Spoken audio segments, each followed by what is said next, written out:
আমার বাড়ি তোমার বাড়ি মোথা বাড়ি। বৃহস্পতিবার এই স্লোগান তুলে ধরে জাতি ধর্ম নির্বিশেষে মৈত্রীর বার্তা তুলে ধরে মালদার মোথাবাড়িতে ত্রাণ সামগ্রী বিতরণ করলেন মালদা ইংরেজ বাজারের বিজেপি বিধায়ক শ্রীরূপা মিত্র চৌধুরী। সঙ্গে ছিলেন রামনবমী উদযাপন সমিতির কার্যকরী সভাপতি কাজল গোস্বামী সহ অন্যান্যরা।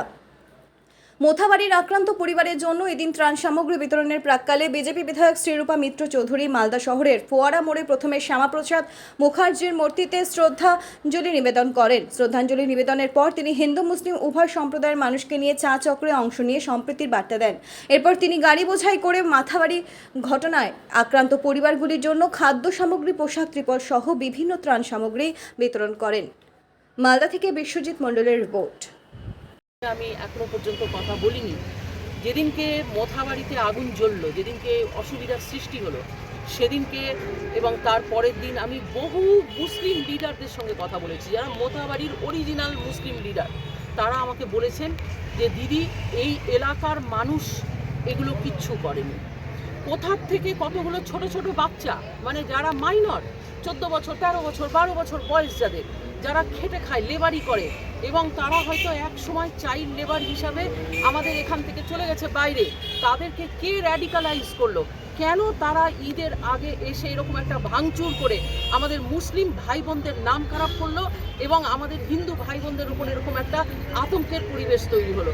এইটা কিন্তু আপনাদের মনে রাখতে হবে যে এই ধরনের র্যাডিকালাইজেশনের যে ঘটনা ঘটছে এবং বিভিন্ন জঙ্গি প্রতিষ্ঠান যারা দেশের বাইরে আছেন আমাদের দেশকে ডিস্টার্ব করার জন্য, তারা বিভিন্ন জায়গাতে এই ধরনের কর্মসূচি নিচ্ছেন এবং তারা কখনোই যারা ম্যাচিওর লিডার বা ম্যাচিওর বয়স্ক মানুষ, যারা মুসলিম বা যারা হিন্দু, তাদেরকে র্যাডিকালাইজ করতে পারেন না।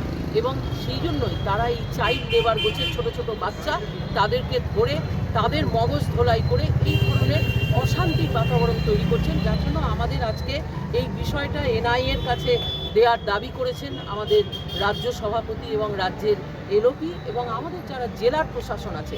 আজকে দেখুন, ঈদ থেকে শুরু করে রামনবমী পর্যন্ত এই যে সময়টা মানুষের ফেস্টিভ্যালের সময়, তারা নাজেহাল হয়ে যাচ্ছেন এই পরিস্থিতিকে সামাল দেওয়ার জন্য। আমি অনুরোধ করছি এবং নিবেদন রাখছি আপনাদের মাধ্যমে যে ছোট ছোট বাচ্চাদেরকে, সে যে জাতিরই হোক, যে ধর্ম হোক, তাদেরকে যেন র্যাডিকালাইজ করা না হয়। জঙ্গি সংস্থানরা আমাদের মালদার যে সম্প্রীতি, ভালোবাসার সম্পর্ক কমিউনিটির মধ্যে, সেগুলোকে যেন নষ্ট না করতে পারে। আপনাদের সংবাদ মাধ্যমের মধ্যে দিয়ে আজকে আমি সেই বার্তাটা দিই। আমি মনে করি না। তার কারণ হচ্ছে, আমি যে দেখেছি যে জাতি ধর্ম নির্বিশেষে, রাজনৈতিক দল নির্বিশেষে সকলেই কিন্তু এই বিষয়টাকে ভালো লাগে না। এটা কারোর ভালো লাগে না, অশান্তি কারোর ভালো লাগে না, সবাই শান্তি চায়। এবং মালদা তো আজকে ঐতিহাসিক জায়গা। মালদা মুর্শিদাবাদে এই ধরনের ঘটনা বারবার ঘটছে এবং এই যে ঘটনাটি ঘটলো আমরা দেখলাম তো সবাই চোখের সামনে। 13-14 বছরের ছেলেমেয়েরা, এরা কোত্থেকে এলো? তারা কারা? তাদেরকে কেউই চেনে না, তারা লোকাল নয়। তাহলে তাদেরকে কে আনলো, কেন আনলো, তারা করলো কেন? তার মানে আমাদের ছোট বাচ্চাদেরকে, তাদেরকে মগজ ধোলাই করে এই ধরনের কাজকর্ম করে এমন দেখানো হচ্ছে যে এখানে কমিউনাল ভায়োলেন্স হচ্ছে। কেন সেটা হবে? আমরা তার প্রতিবাদ জানাচ্ছি এবং বাচ্চাদের যেন প্রোটেক্ট করা হয়। শিশুদের অধিকার, সে যে ধর্মের হোক, যে জাতির হোক, যারই হোক না কেন, তাদেরকে র্যাডিকালাইজ করা যাবে না। আমরা এনআইএর কাছে আবেদন করেছি, এই ইনভেস্টিগেশন হবে। আমি জানি যে মোথাবাড়ির যে মুসলিম ভাইরা আছেন তারা আমাকে বলেছেন যেটা আমাদের লোকেরা কেউ করেনি। কেন হলো এই ঘটনা?